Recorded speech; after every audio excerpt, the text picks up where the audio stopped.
Let's settle into a comfortable seated posture, softening the hips. Make sure that your weight is settled just in front of the sitting bones. So you're sitting on the backs of your legs rather than on your tailbone or your lower back. And allow the weight to fall through your body, resting to that point. Your chest is soft, your belly is relaxed, letting your shoulders and shoulder blades slide down your back, softening your lower back. Freeing your neck by releasing all of those lines of tension that are pulling your head down or trying to lift your chest up, allowing those to soften and lengthen, and your head to release as though it's floating upward, weightless.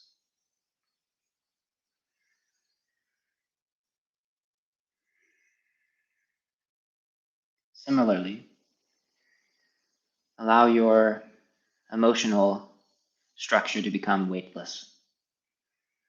Just softening around the emotions, quieting your mind, not pushing and pulling on your stress or your feelings, letting everything settle like dust in clear water, settling to the bottom as you exhale and allow your whole body to soften. Inhaling, allowing that sense of clarity and stillness to increase.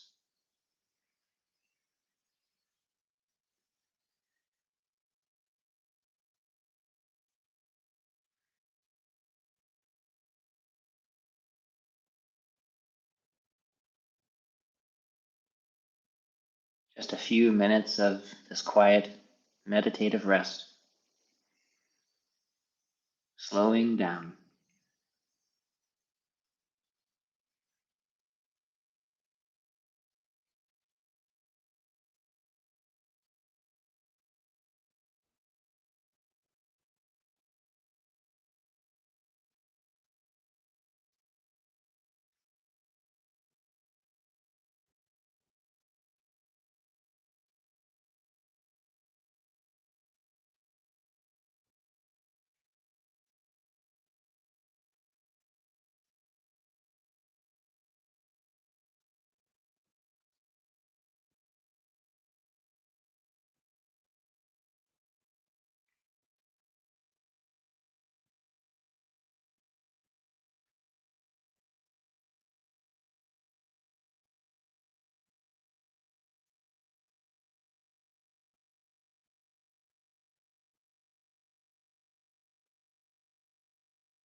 Tension in the body-mind tends to grip us and pull our frame in toward the center, like a black hole, and lift us up, fighting gravity. And so as you exhale and soften, have that sense of your body releasing away from the center, expanding a bit in all directions, and settling through your body to the chair or to your feet if you're standing.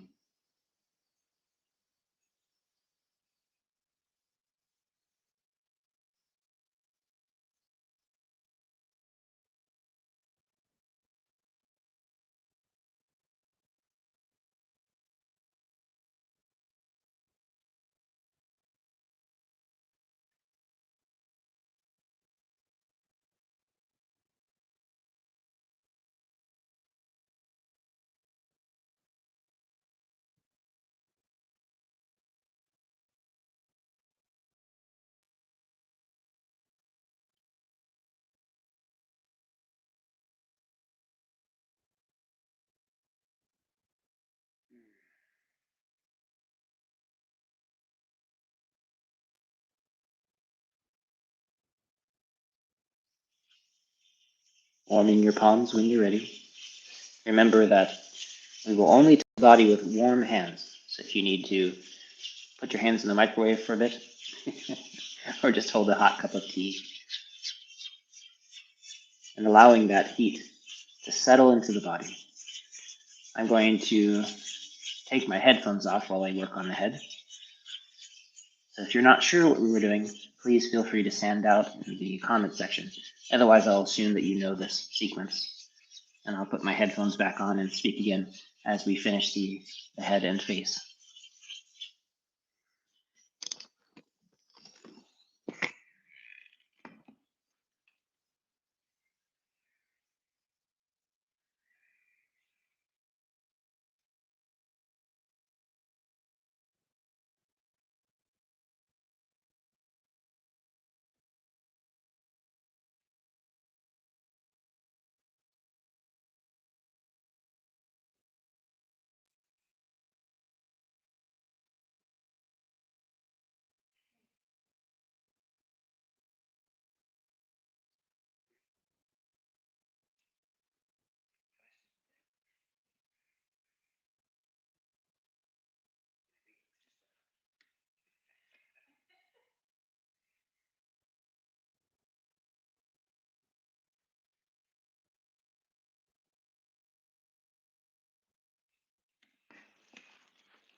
That felt pretty nice.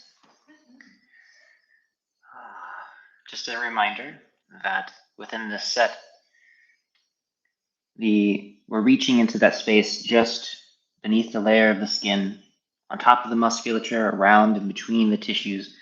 We're trying to soften and open what seems like the empty spaces between, but that are often held and rigid because of this tissue that folds up due to stress or damage.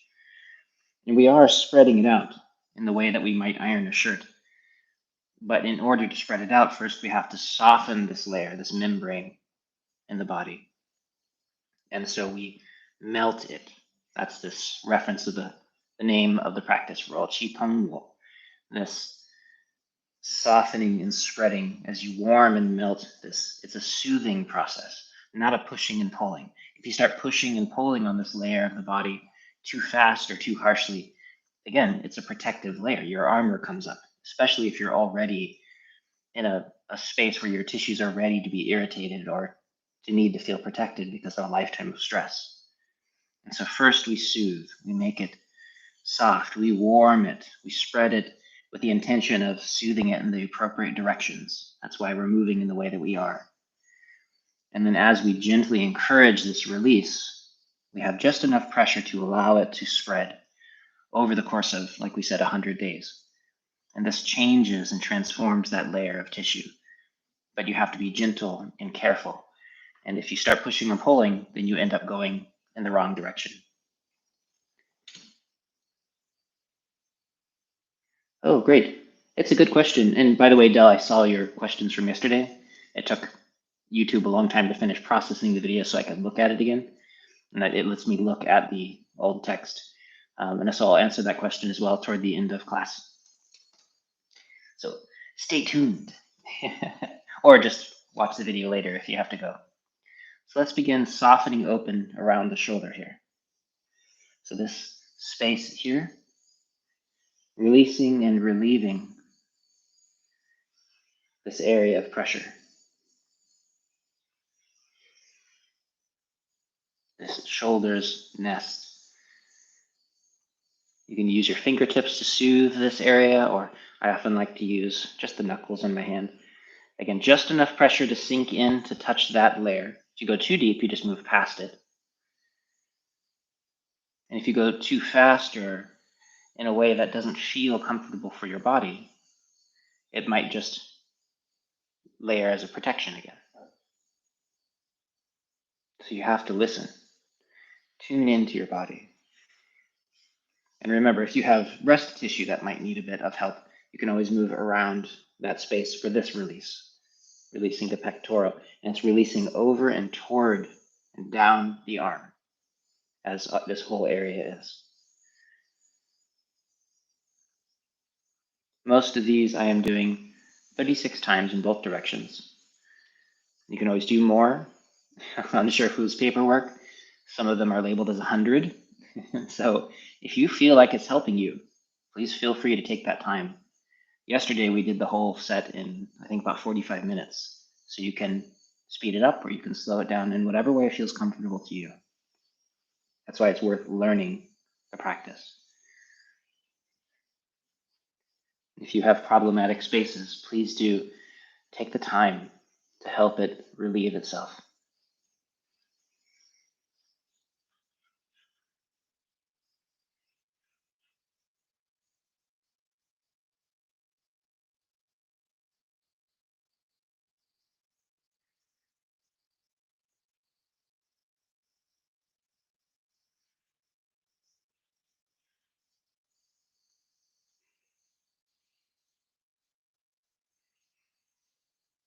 Softening open.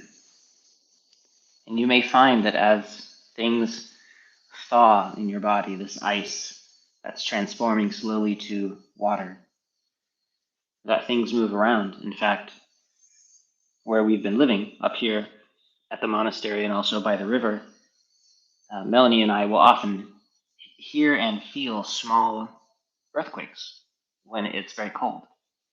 And at first we just assumed it was tectonic movement or something. And then we learned from our instructor actually about these kinds of ice and frost quakes. when things are so cold and the top layer of the earth is frozen, it becomes something that's capable of breaking and moving, like a smaller version of tectonic plates. And as one area thaws and it starts to slip and move, the rest of the frozen tissue shakes and moves in certain ways. And so people that have that experience often will experience strange sensations and things going on. And it's actually a symptom of things thawing and moving, just like those frost quakes. And the goal, of course, is to, one, not look into them too hard, because paying too close attention to tension just adds more tension, because your chi will flow where your intent and your awareness rests. But also, it means that you just need to keep doing whatever softening practice you're doing that's allowing that thaw to occur. And don't add anything that freezes up your system further. Frost quakes.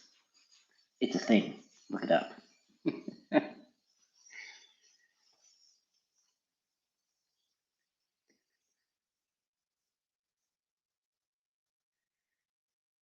Point right at the crook of the elbow, just on top, large intestine 11.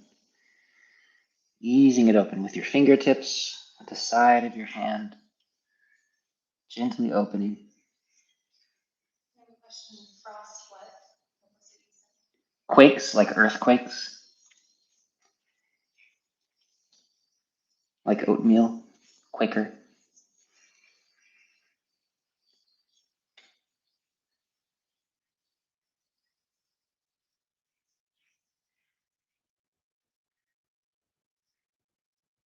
Both directions.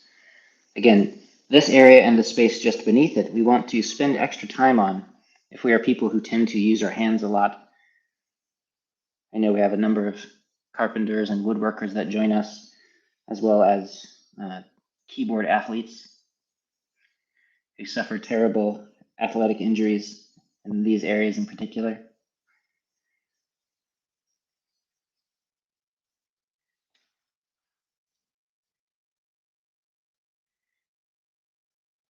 should definitely put that on your resume.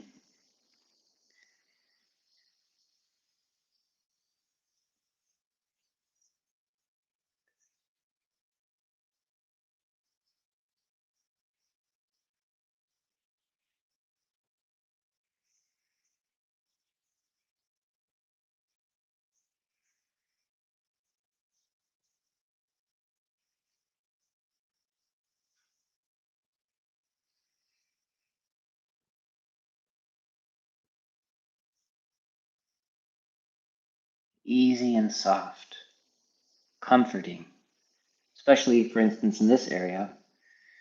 A number of us either have been or have loved ones spending lots of time in the hospital.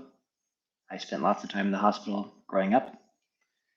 And this is an area that is often poked and prodded and damaged. And I've had a number of people feel very nervous about touching this place, or certainly if you're getting acupuncture there, just because of trauma.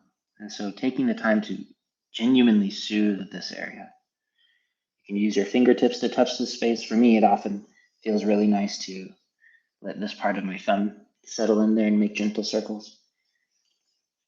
But again, we're listening to not just the technique and the spot that we think is right, but our response to it. How do we move in such a way that allows that softening, spreading experience? We don't want to intellectualize our practice. We want to listen. Listening is the primary Daoist skill. Leads to stillness.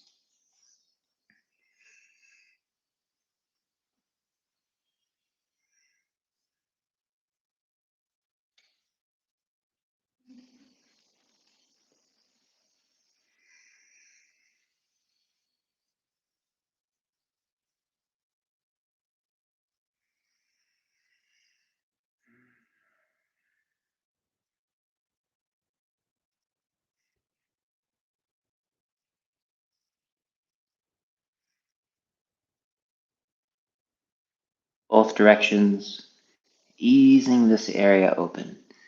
Remember that all of these movements are being held as with the intention of warming and softening and melting the space, spreading it open, but also guiding that chi movement down toward the fingertips, lengthening down. And on the body and on the legs, it will be down toward the feet. Always having that sense of where we're releasing to help guide the tissues.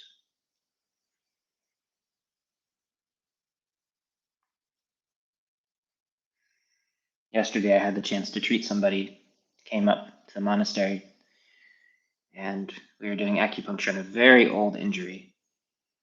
And a lot of what we were doing was simply guiding the release of that injury because it was causing twisting in his leg and foot. And by softening it in a particular direction, the tissues knew how to release, and it changed the shape of this old injury, the ankle and the foot, and things, even the color looked different afterward. And if we didn't include that sense of movement, the where, not just the what or the why, that allows the flow to move. We help the body remember the appropriate stream flow direction. And that's a lot of the healing process. And so we include that here, softening through and long. And there's a question in the chat that you may or may not want to address. Okay. I remembered to bring it closer this time.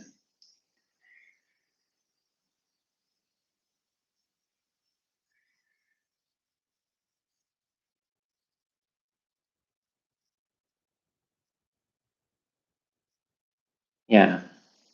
There is a difference between listening and pushing. And maybe, I'm sure everybody's experienced this.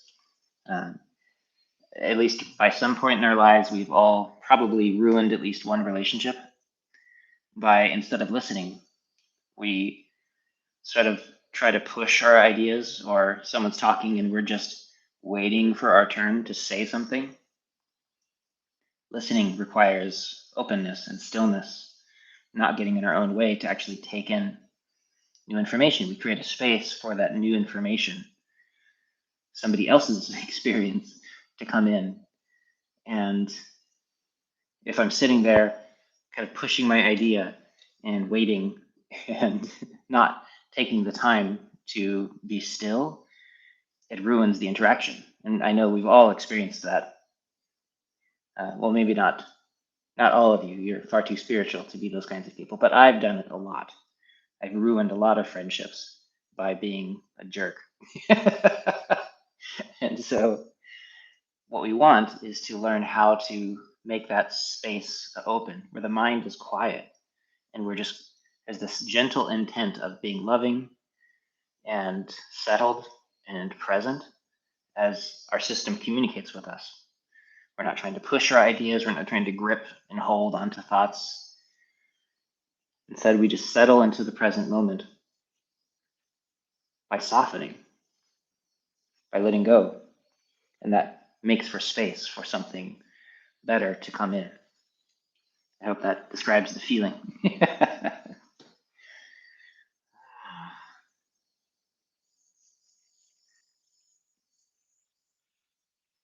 And again, remember that if you have breast tissue that requires some extra help, you can work around the breast tissue.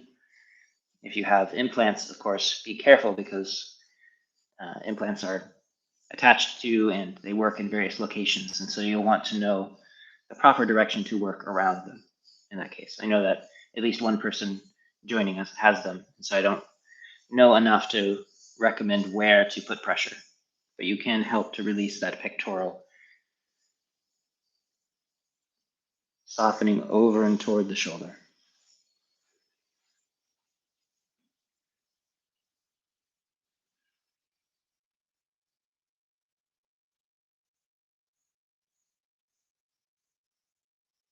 If you're somebody that has that tendency to curl your shoulder forward, even when you're pulling your shoulder blades back, this is something we're trying to release open. So take the time to soothe that old habit through and over, releasing it open.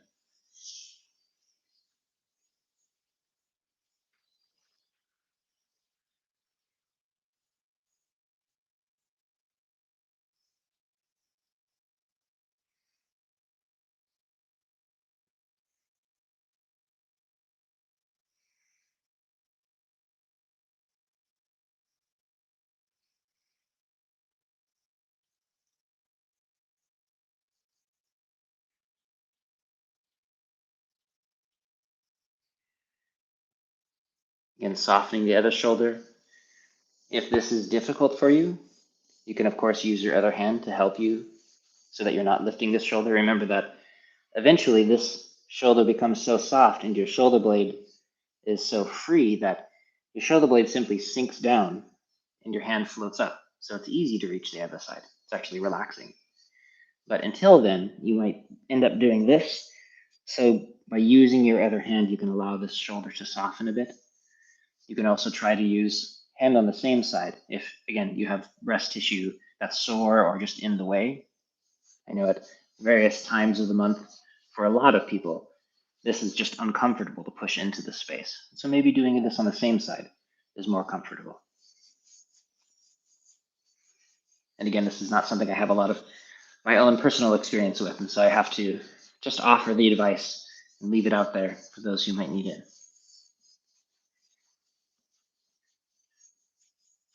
And if anybody who has that experience feels like sharing, you're most welcome.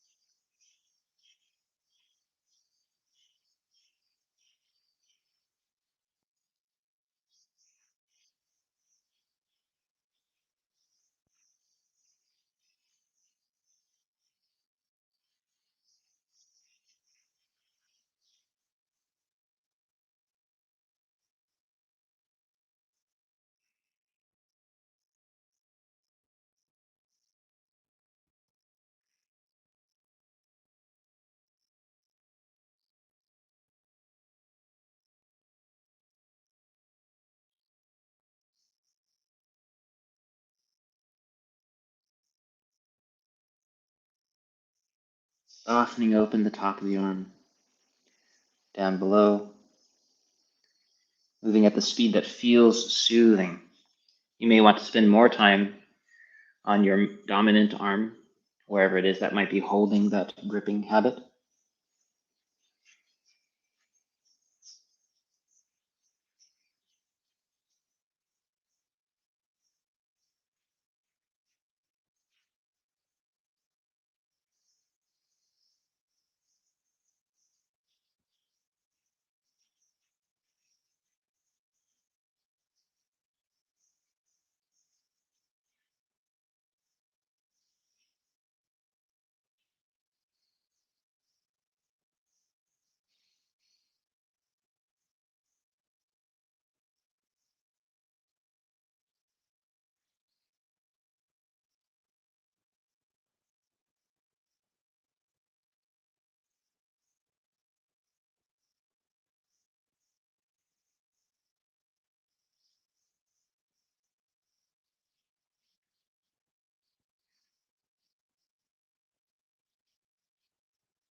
And again, for golfers or tennis players who might have extra pain on this inner side of the elbow, you can, of course, spend time in there working on whatever location is currently traumatized on your body, and that may help to relieve some of that particular very common pain.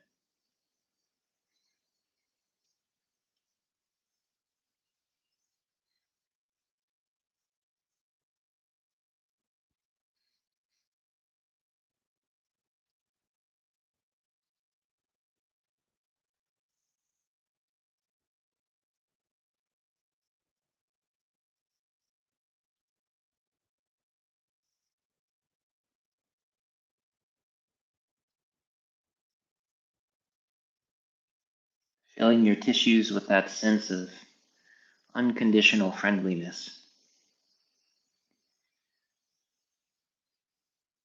Especially if you've found yourself ever being judgmental of your body, pressuring it.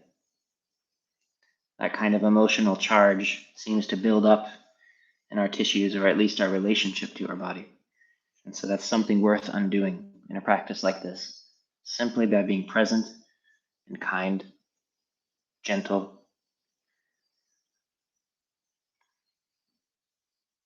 One person wrote in to me telling me that this set caused them to break out in tears because it was that feeling of of gentle love and touch that they never had. And to realize that it's something that they can give to themselves as a gift is revealing.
So beautiful outside.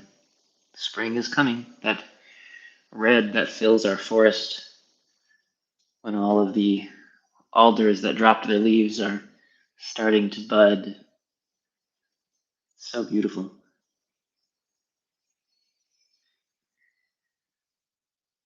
Looks like the forest is blushing. They dropped all their leaves and they're waking up, realizing.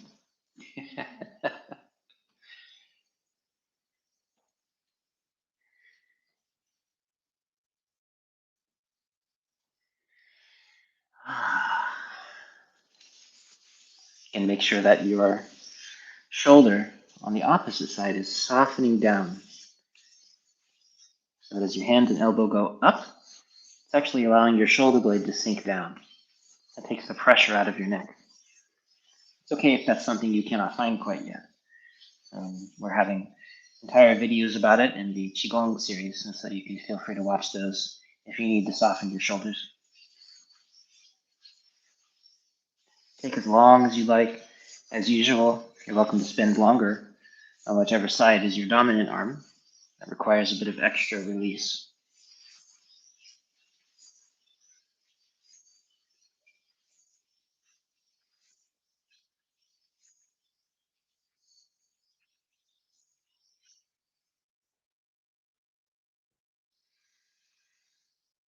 Everything settles through.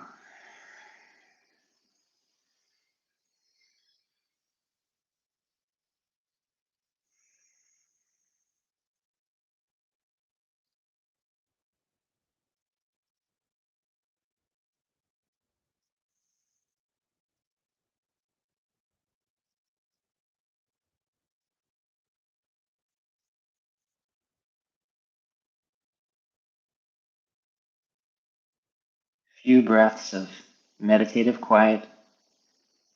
If your mind likes to wander away, just as a reminder, don't pull it back. Don't use tension to control your mind.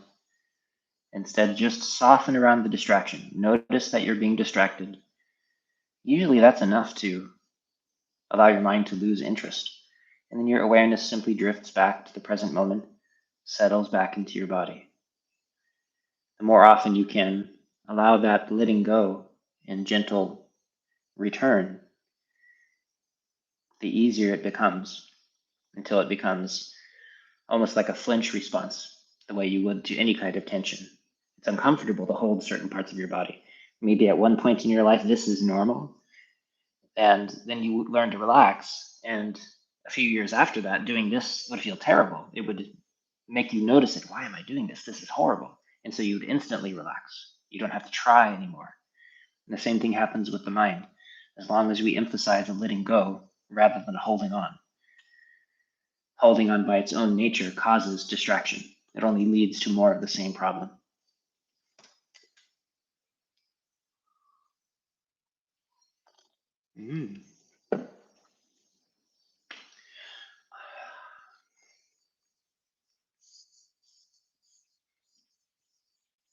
Emphasizing the downward direction, warming and softening the sternum, all of this connective tissue here.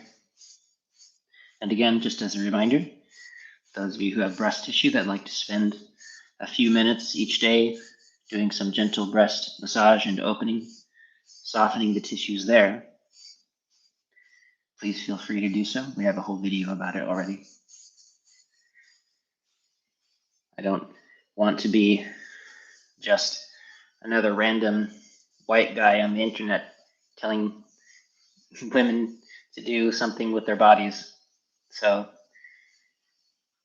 if anybody feels like sharing their experience, who has that experience, please feel free.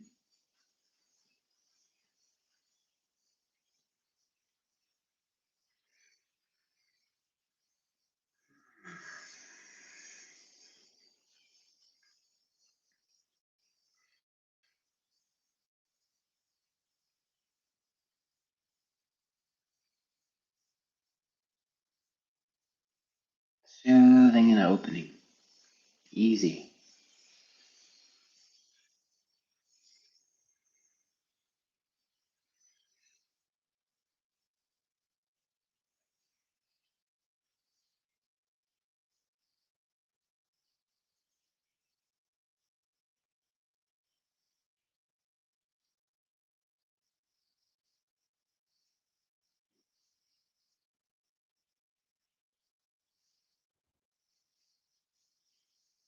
First at the solar plexus, then at that space on the belly between the solar plexus and the navel.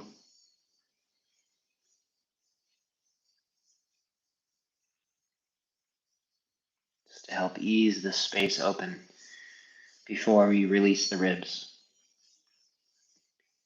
Whenever we release a part of the body, we want to have a place where that release can go to. Again, as a sense of directionality.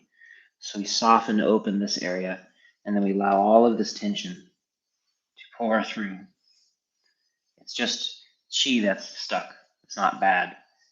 It's just movement trapped in the body. So we allow it to move through. First we make space, and then we release. Usually you'll start to notice your breath coming more easily. A bit easier for your mind to settle into this area of your body.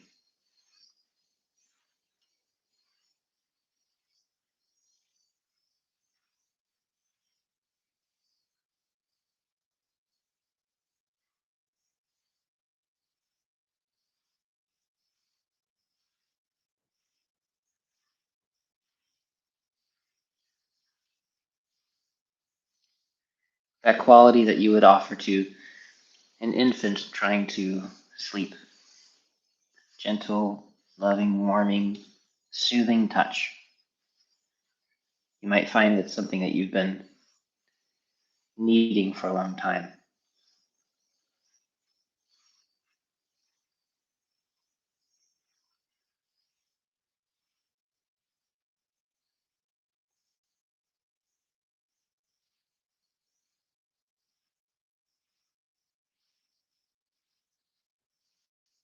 Softening open. I grew up in a household that had very strong ideas about gender and how guys were supposed to be. And this kind of loving, comforting touch was actually something that would be forbidden in my household.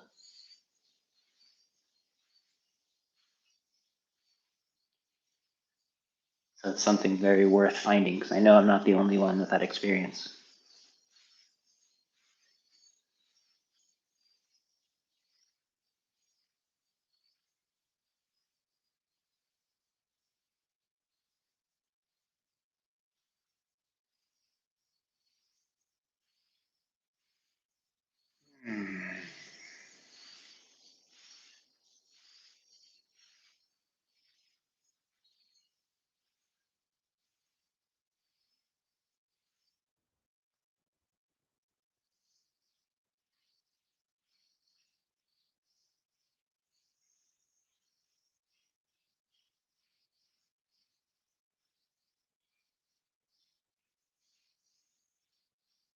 Remember that it's very helpful if you're trying to soften your belly to be sitting in an appropriate posture, aligning yourself so that the weight can pass through your body into the chair or into the ground.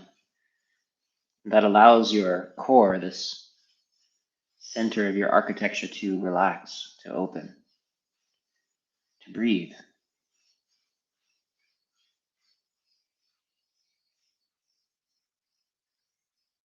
That other kind of trauma so many people in our culture carry around. The fact that because they're not allowed to be shaped like a person, they have to have a flat belly. And you can, as I say, either have a flat belly or you can breathe. So we have a whole series of generations of people that are not allowed to breathe. We all wear some kind of corset, keeping ourselves looking like not people. So just release this area, and it may take some time.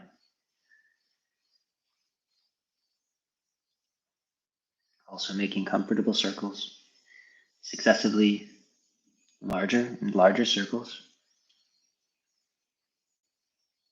Gently progressive, opening your awareness, circling beneath your palms inside your body. Again, letting go of that layer of tissue just beneath the skin, but also softening deeper to allow the breath to rise from beneath to nourish that layer.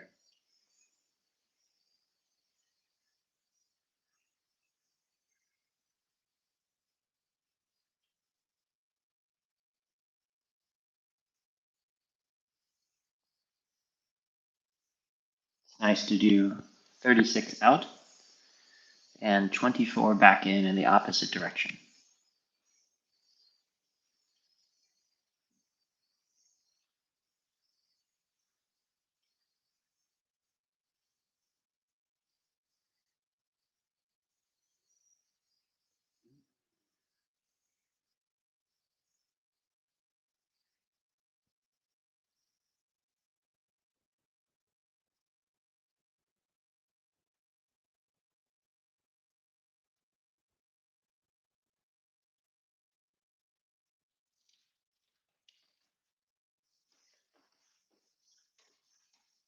Softening that space in this inguinal groove. Again, emphasizing the downward direction so that chi flows down toward the feet through the legs. When we emphasize this point during the snake and turtle practice, we're emphasizing more of its ability to relate to the spine and to help open the spine. But here, we're allowing this to open so that chi flows more easily downward.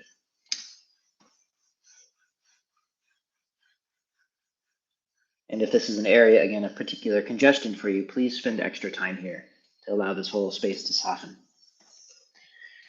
And then, allowing our hands to float around to the back, emphasizing the downward direction.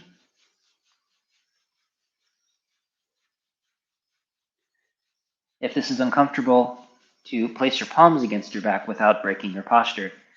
Of course, feel free to use the backs of your hands or the sides of your hands if that's easier. Please be gentle, easy. Warming and moving this area. Sometimes it requires more movement in the beginning, but for most people, this area is tight not because of an excess of grabbing, like the tops of your shoulders, for instance, but it can be tight because it's deficient, it's tired, and so it becomes hard to protect itself. So very often when people start releasing this area for the first time, because of correct practice, it becomes sore, or they feel a little bit unstable, because this extra layer of architecture that they've been building for a lifetime has been released. That corset, that girdle that I mentioned, was finally starting to get loose. And for the first time, we're trying to find our way through this area instead of just sit on an area of tension. And our internal organs will shift as our tailbone releases, and all of these changes happen. So please go slow and be gentle. And part of that communication is happening here. as we connect with this space and release it all the way down to the tailbone, we are communicating this sense of safety and warmth, and we are nurturing and helping nourish the qi in this space, because that's the reason, more often than not, that this area becomes very tight and hard. It's not an excess. You don't want to have somebody get in there and drop an elbow and massage your back really hard. That tends to make it worse because it's already depleted. It's already tired. Instead, learn to rest, learn to soften, learn to release it through correct practice like standing posture. And the back slowly starts to open. Other places in the body, again, like I mentioned, often the tops of the shoulders or maybe the forearms, you can be a little bit more aggressive with those if you'd like to, because those are often just congested rather than weak. But very often the lower back and the belly are just depleted, and it is much better for you in the long run to take the time to nourish it open rather than trying to force it open, because you'll just hurt yourself. One of the things I'm noticing that might be worth mentioning is that sometimes it can feel like I'm going 2 steps forward and 1 step back as things start to open. It's really worth noticing. Let me know if you could hear Mel. No, it's very faint. It's faint? Okay. Mel's mentioning that in her practice, that as she continues to make progress, because she's been progressing really quickly as she studies with Master ZhiCheng, she's mentioning that there's this sense of 2 steps forward, 1 step back. As we make advances, we perhaps uncover old injuries. And so suddenly a spot hurts, and now we have to heal that spot. And so it feels like we have made 1 step backward. We've regressed in some way. But that's actually a good sign, because now you have the wherewithal to heal this old injury that's just been trapped. Or like I mentioned before, if you've gotten sick because you took a day off, your body finally had a chance to rest and deal with old illnesses. That's not you being weak and catching a cold. You've been sick for a long time. You just finally gave your system the chance to start to heal. And that happens with injuries in the musculoskeletal system. It happens emotionally. It's when you give yourself space, that's where the transformation and the healing happens. If you go work out at the gym is not when you get stronger. It's when you eat food and go to sleep. And the same kind of experience, it holds true with everything. It's the quiet space that we give ourselves. That's when the healing happens. So we're doing that here. We're creating movement, but we want to include that spacious openness as we practice. And if it feels like, excuse me, that you are getting worse, often it's a symptom of healing. But if you're not sure, please do consult somebody, because I'm not there to help. Excuse me, something caught in my throat.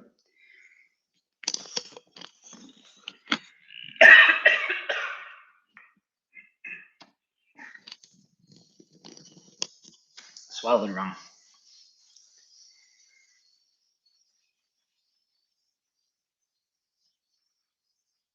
I hope that makes sense.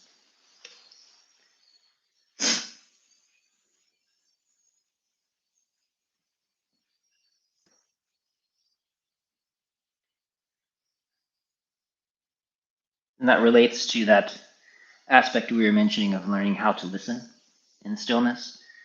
That often when we start to listen, we begin to hear all of the things that we've been ignoring. So people sit in meditation and they feel like they're going crazy because suddenly they can hear their mind making all this noise, but it's their mind has been like that the whole time. They just weren't paying attention. They were distracting themselves or numbing themselves or drugging themselves in some way. And it's the same thing as you learn to see in your own life.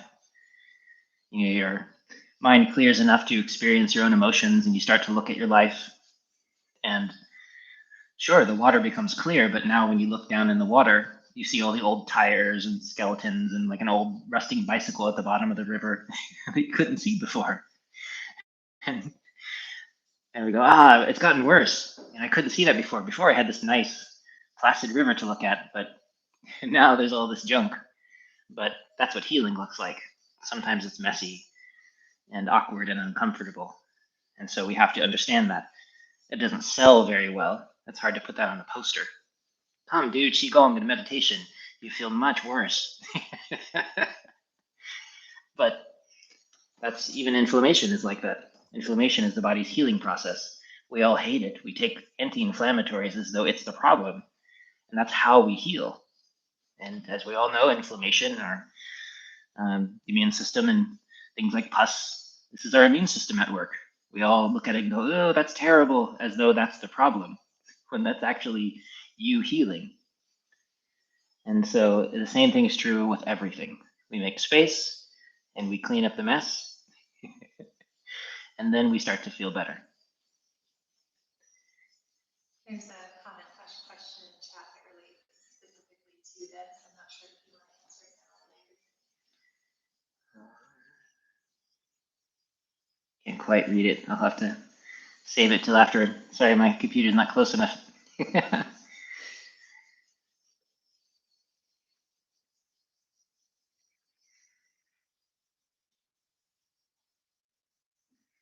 Softening open, first stomach 36, then gallbladder 34 on the side of the leg.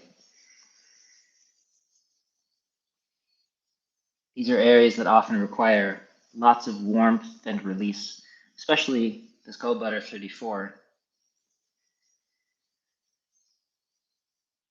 It's worth looking up on YouTube how to find this point if you're not sure. Soothing it open.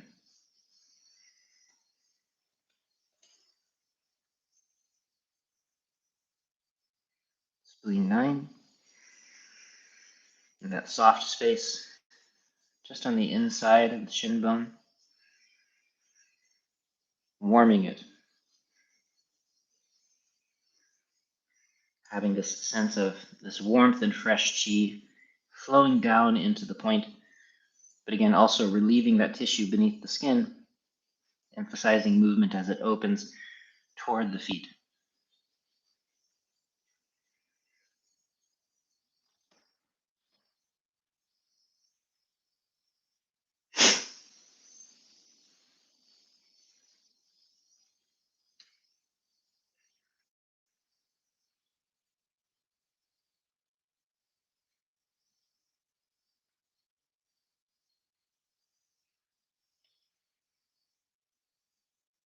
Easy and soft.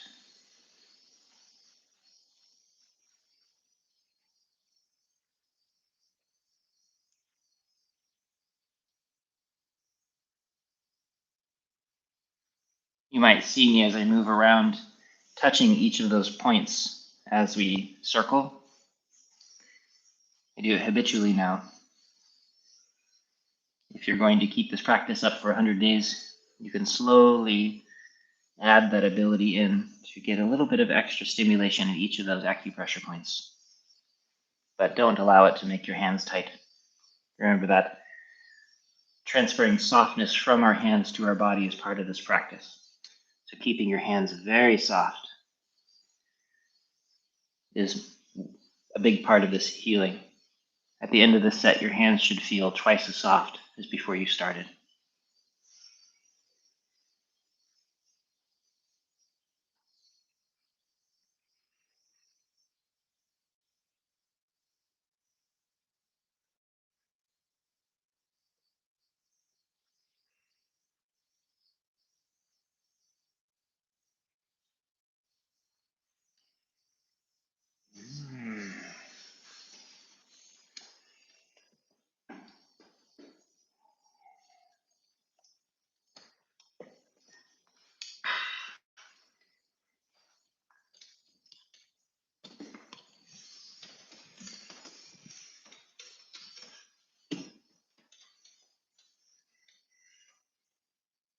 Using that softness of your hands to sink comfortably into that space in the calf.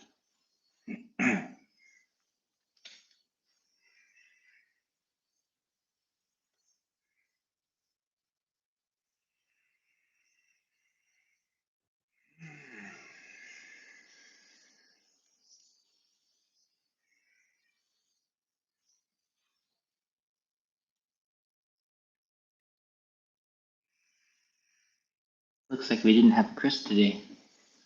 Yeah, I was wondering. He had a bunch of good questions. Yeah. He was here to say I was going to save them. Yeah. But maybe he'll watch this later.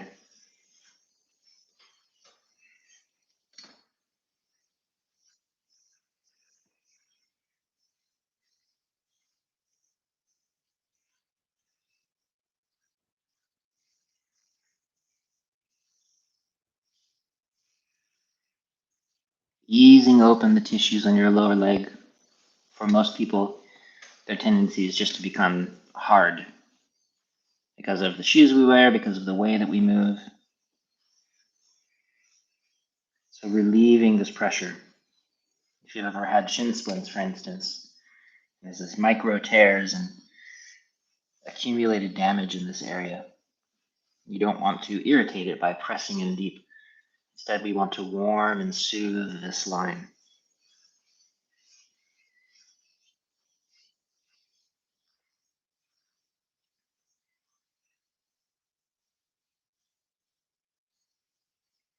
Similarly, if your calf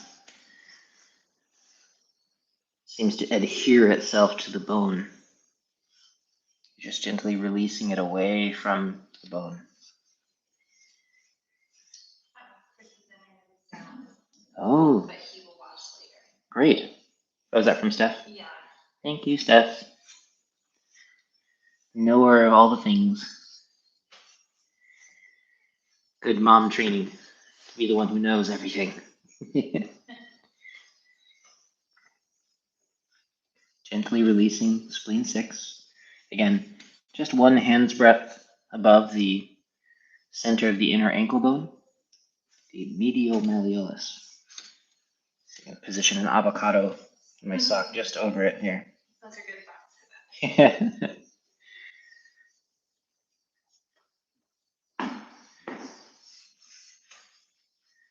And you can either emphasize that point if you find that it's particularly uncomfortable, being very gentle to soften it open. Again, emphasizing this sense of warmth and release, but allow it to travel down toward the foot for this practice.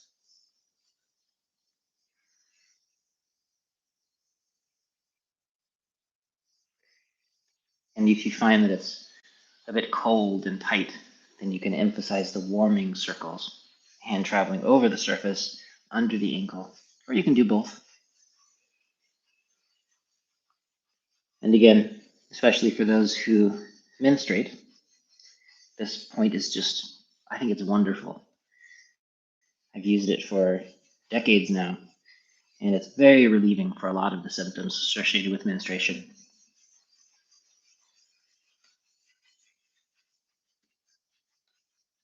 Are you giggling about?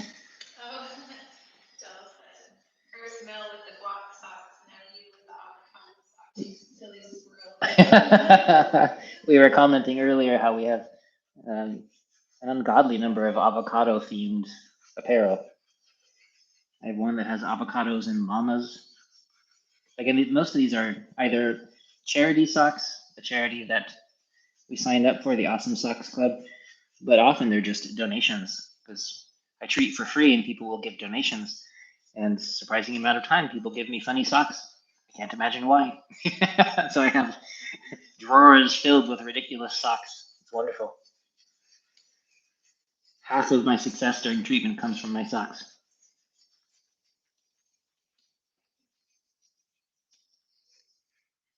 Remember to ease these points open. If you find them tight, then be gentle and let them soothe. If you find your feet lacking circulation, kind of dead, then you can be a bit more brisk, moving your feet around. And definitely keeping the bottom of your feet warm.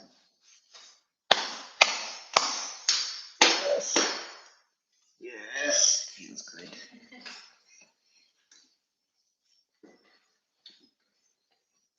Remembering to sit in a way that is comfortable for you.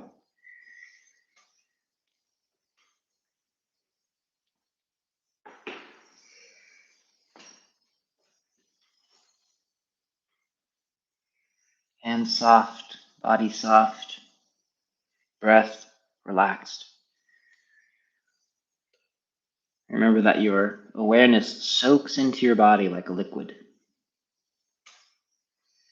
Saturate your tissues with your mind. Just this clear, gentle, loving awareness soaking into the tissues. Watch what happens.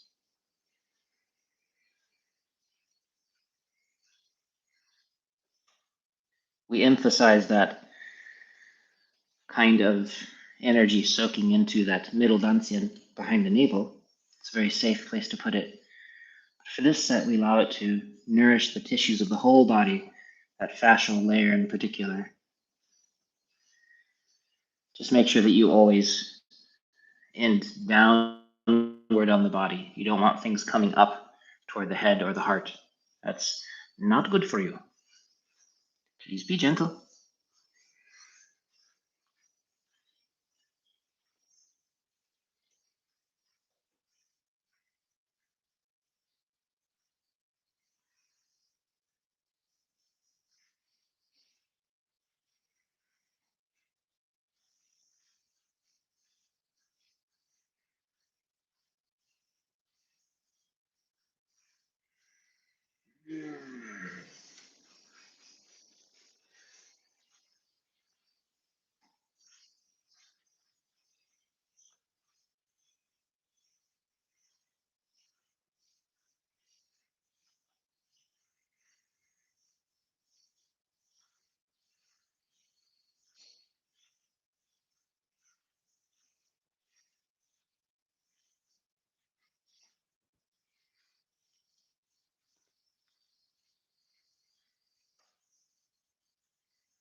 Cold green tea. You want me to warm it up until No, it's great. But thank you. She's very nice to me. Circling down the outside, up the inside. Again, please only go as far as feels comfortable for your body.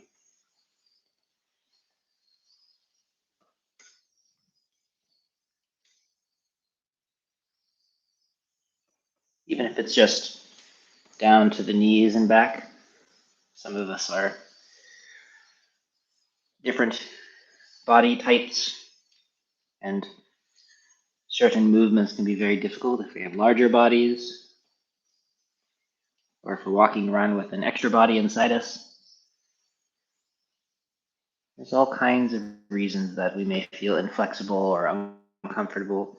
If you have very high blood pressure, you might find it uncomfortable to lean forward, so you can try this in a different position. Soft and comfortable. If you can create this motion, please don't roll forward with your shoulders. Instead, soften and flex from your hips so that your back remains straight. Crown of your head floating up away from your shoulders through your neck so that your spine is soft and open.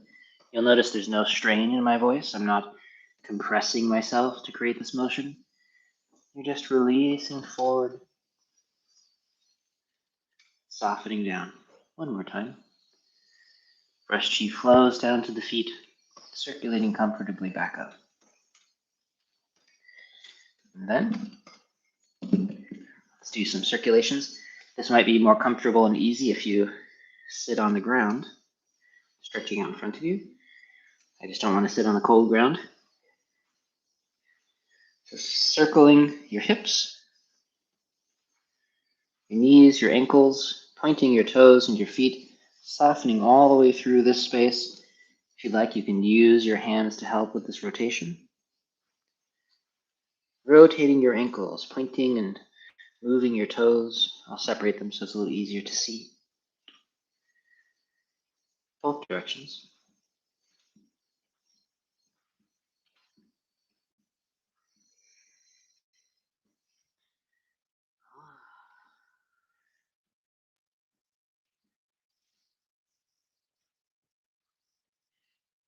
Remember that I recommend making circles like this every day before you get yourself out of bed. Let's also do the foot movements inversion. This shape, I'm just making them with my hands to make it easier to see. You don't have to move your hands. Your big toe touches the ground, little toe touches the ground, and you're shaping your foot, moving it around, not just tapping your toes, but trying to angle your feet from one side to the other, moving your ankles, flexing the musculature in your foot slightly. And then as though you were trying to pick up a towel from the ground, get like this with your feet, spreading your toes, curling around that bubbling spring, kidney 1 point on your feet.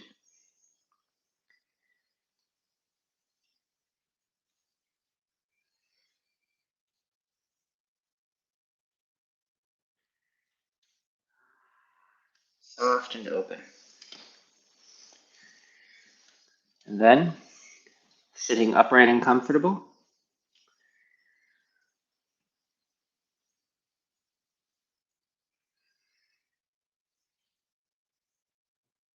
releasing your waist. If possible, allow this movement to come from turning your navel. Your hips are stable in this position. Your navel, your chest, and your nose are all in one line. Most people tend to just move their upper body, so you want to make sure that you attempt to soften your lower back and allow this wrapping movement to come from down below. And then you release the movement and it just tapers off on its own.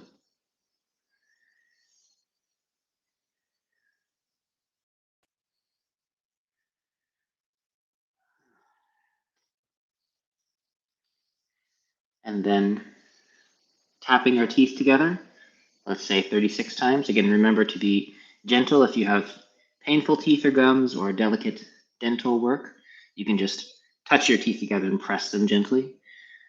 But I'll be tapping my teeth, and then I will click my tongue and then lengthen my tongue without strain. I'm not trying to tighten my tongue. Lengthening out, let's say 9 times. And then I'll make circles, my tongue around the base of my teeth on the outside and the inside.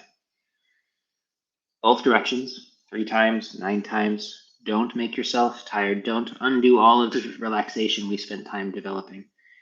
And then gathering that saliva that accumulates, swallowing it down, and following its path down as though you can feel it rest behind the navel, and then just a moment of quiet sitting. I'll take my headphones off for this process.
If you're going to stay seated in a chair, just a few minutes of quiet, comfortable sitting.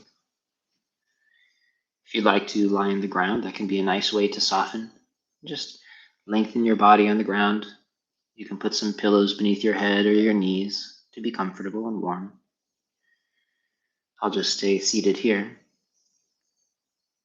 emphasizing this quality of openness and allowing my awareness to soak into my tissues to notice this change, this new level of softness. Should feel lovely.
If you're lying down, you can take your time and gently move back into a seated position.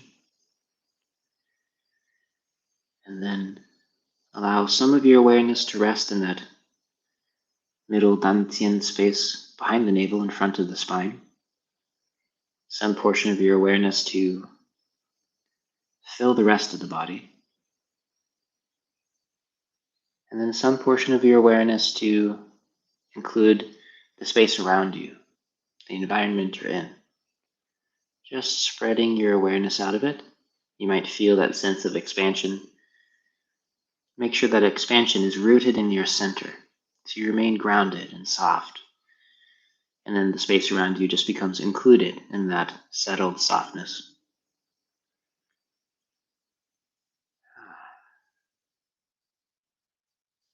Thank you very much. I'll answer a few questions now, since I have time today. I'll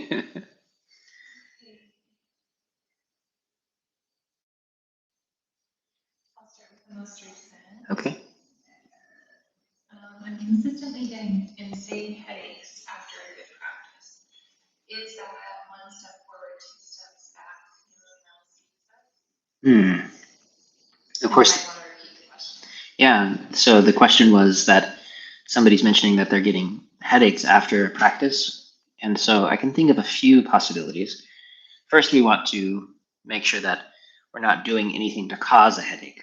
And so sometimes, for instance, like cold causes contraction, and often contraction can cause a headache, especially if the tension is in the neck or the throat or the head. And so if I did my practice outside and I was sitting still and I got too cold, then that can start to cause a headache. Or maybe I am doing this class instead of eating or drinking enough or something like that. And so you want to make sure that you're not doing something that causes the headache, whatever that may be, maybe tension in your jaw or something like that. If the practice, though, is going well and the headache shows up afterward, then we get to wonder why.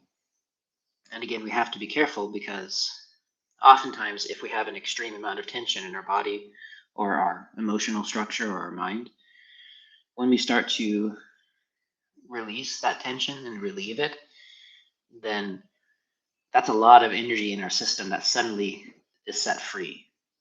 And this is something that happens a lot with people who start to practice, especially if they have talent in certain areas of their practice. They're really good at moving chi, or they're really good at doing this. And that can actually be a problem, because now instead of a gentle release into the system, slowly adding more water to the river, instead the dam breaks all at once because you got really good at relaxing, and now all of that water comes rushing down, damaging all of the stuff in your body. And that's a very common cause of, for instance, meditation-induced disorders and shaking and these kinds of things. People see things. And we actually want to make sure that we are having that comfortable, slow release process. And so if it's something that you're not creating, but rather the relaxation itself is bringing on a headache, and it feels like chi is rushing into your head, it could be something like that. Sometimes, though, it's the opposite direction. There's also headaches that can come from deficiency and weakness and fatigue. And there are lots of people that they medicate themselves, self-medicate through stress, through physical tension, by pushing chi to the outside through stress, or through Qigong techniques that push chi to the outside, or anxiety. That's one way that we often will self-medicate, or just by literally taking medication that's a stimulant. We feel more awake because it pushes chi to the outside, where we feel really strong, we feel good. And then when we relax that and chi sinks into the body in a more healthful way, because we want chi to be able to sink into the body, then sometimes all that's left is deficiency. And so people end up with a headache because they're suddenly exhausted. And that can happen sometimes too. And of course, I'm saying all of these diagnoses without being there with you to test and see what's going on.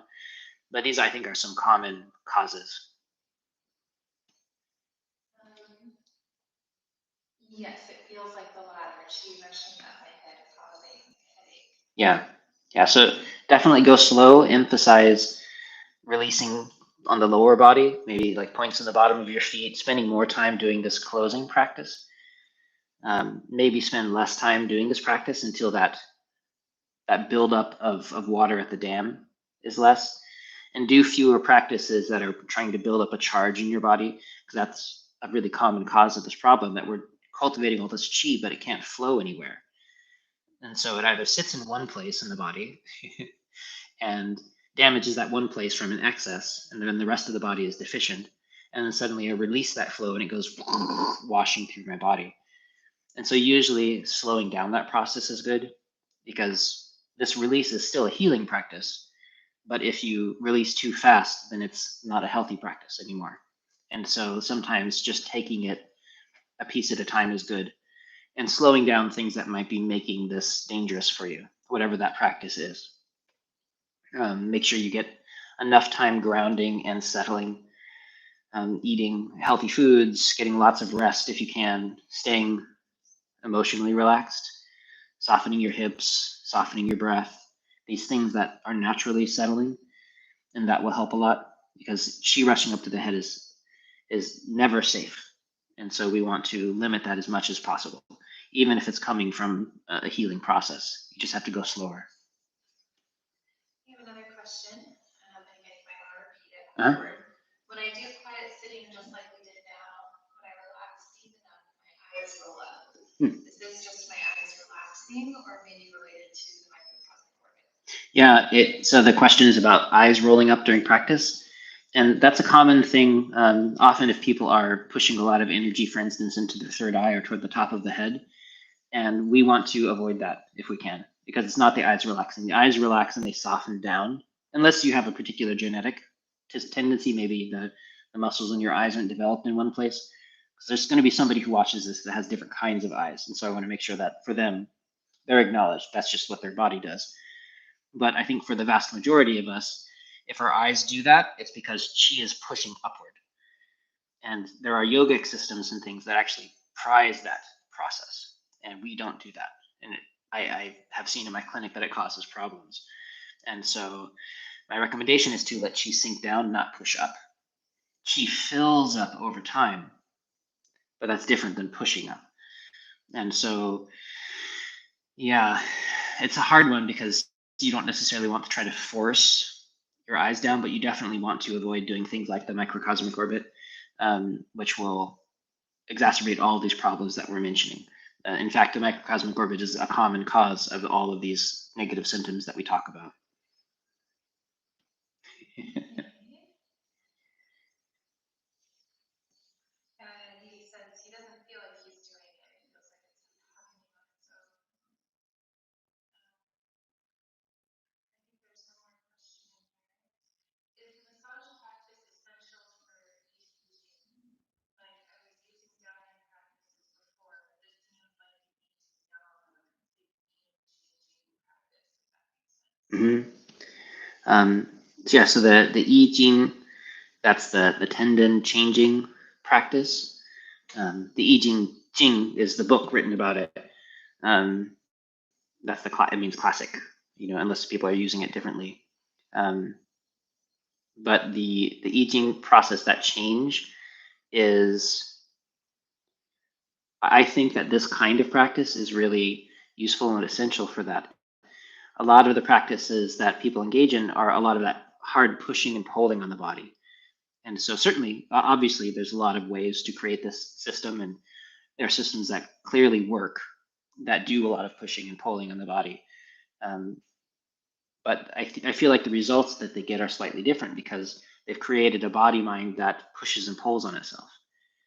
And so, at least within this system that we study, the goal is to create a system that's soft and open and harmonious, healthy through virtue of being gentle and relaxed and quiet and not agitating to the ego, for instance, or the mind. Because the goal, of course, is oneness. It's harmony with nature. It's harmony with all the layers of ourselves. And so if I'm treating myself like an object that I have to overcome by pushing and pulling, I use one spot of my body to push and pull on another spot. That's not everything moving as one process. That's my mind over matter. That's me creating an essential opposition within myself. And so that can create changes in the tissue, but it also sets you up for an obstruction later, because our goal again is awakening. It's wholeness. It's becoming one with the Tao. And oneness doesn't look like opposition. Oneness is emerging. And so that's the reason, the logic, as far as I understand it, around why we engage ourselves in this particular way versus through pushing and pulling hard. I hope that answers the question. And then related to the question earlier about eyes, he says he thinks that this is happening on its own, and the question is, should I try and reverse it? So the question is about the eyes rolling back and whether it's worth trying to reverse it. I would say probably, because it might be that you can think of it in terms of a spasm, but reverse it like we do with everything, if possible, not by trying to pull them back down, because that just creates tension on the other end of that, but by finding whatever it is that's causing this rushing upward, that's causing the headaches, that's causing all of these things, because that's, in a way, it's like your eyes are the leaves on a tree where the wind is blowing past it. They're being carried by that thing. And instead, what we want is for things to settle. And so if you can find in yourself that which is rushing upward and relaxing that process, anchoring that process, because it's a sign. It's not that the eyes are that important in this case. The eyes are a symptom of something deeper going on. And what you want is this to happen, not this. And so in the same way, like if your face was turning red or you're getting headaches or these various things that might be happening, it's not about the headache. It's not about the complexion of your face. That's a symptom of qi rushing around. And it's essentially damaging to your channels. It's damaging to the spirit, these kinds of things. And it supercharges the mind. It supercharges the emotional structure. So this settling, anchoring thing, the eyes begin to settle on their own. It's not dangerous that your eyes are moving up, although it's probably causing tension locally. That's just a symptom of maybe a larger problem that we would be concerned about. That grounding and settling and sinking the qi probably is of primary importance for you, much more than doing any other practices. Don't do more practices that try to charge your qi or build the qi. Don't try to build more jing. Don't do any of that stuff, because it seems like it's probably too much for your system to integrate right now. You can have too much of a good thing. The medicine stops becoming medicine, starts becoming a toxin if your system doesn't know how to process it. So you want to do different kinds of practices until things harmonize, and then you cultivate everything all at once together in harmony. Otherwise, just there's too much of one thing and it destroys the other. And that's just the nature of yin and yang. I hope that helps. I know it's difficult to do all this stuff at a distance since I can't be there with you, but you're lucky enough to have a good teacher that might be able to help. I think that is all for now. You might just mention in case Chris is watching that we got his questions. Oh, yeah. We're happy to answer them when he's in class. Yeah, Chris, and I did answer some of them on an audio message to him earlier as well. So, Chris, let me know if we answered some questions or spurred new ones. Oh, and Del, similarly, you had asked the question about why happiness is considered bad for you and the spectrum of emotions. And basically, it's a bit of confusion about the way we use language and we talk about happiness, that emotions in general, the way we talk about changeable emotions, are considered symptoms of qi that's moving and not moving in the body, and that's fine. And there are certain kinds of emotional symptoms that arise when things are being stuck or things are moving too strongly. And we usually call those things anger, sadness, these kinds of things, great fear. Right? So rather than just normal movement of qi, it becomes something that we register as a problem because the emotions are just another sense organ in a way to tell us what's going on. And this sort of manic happiness that we often crave in our culture, that we try to create through drugs, we try to create through acquisition. Oh, I have this thing. Oh, no, I have this thing. Oh, I feel really good. That feeling of happiness is, or I think the Dalai Lama used a word like toxic joy or something like that. It's a really good way to talk about it because it pushes your chi around. It's actually exhausting. You know, that kind of happiness wears you out at the end of the day. Your face starts to hurt from smiling too much and your heart palpitates. It's not good for your heart. And these things are happening and it's a symptom of imbalance, even if it feels good.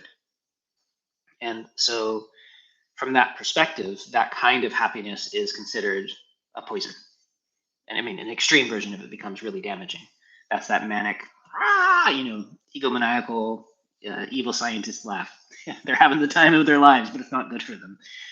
And so we don't have language for it in English, but there is another kind of happiness that occurs through meditative contentment, this deep settling quality of deep joy that arises, that the words don't do it justice. We use words like bliss and things, but that as well is co-opted by a drug user who takes ecstasy and says they're feeling blissful, but they're not. It's different. It's a different kind of feeling, but it's not exhausting. It's nourishing. You never become tired of it. It only helps you soften and become more peaceful. And so that's the kind of happiness that we're talking about angling for, not the kind that is tiring and inherently imbalanced in this environment that we're talking about. Great. So related to that question is the heart prefers quiet and peace more than happiness. Excessive joy, a better translation. It almost feels like a gratitude and happiness for peace. That's right. Yeah, that kind of gratitude, peaceful contentment. It's a feeling of deep respect. That quality, whatever that is, that we don't really have a name for, at least in English, that's the quality that we want to cultivate.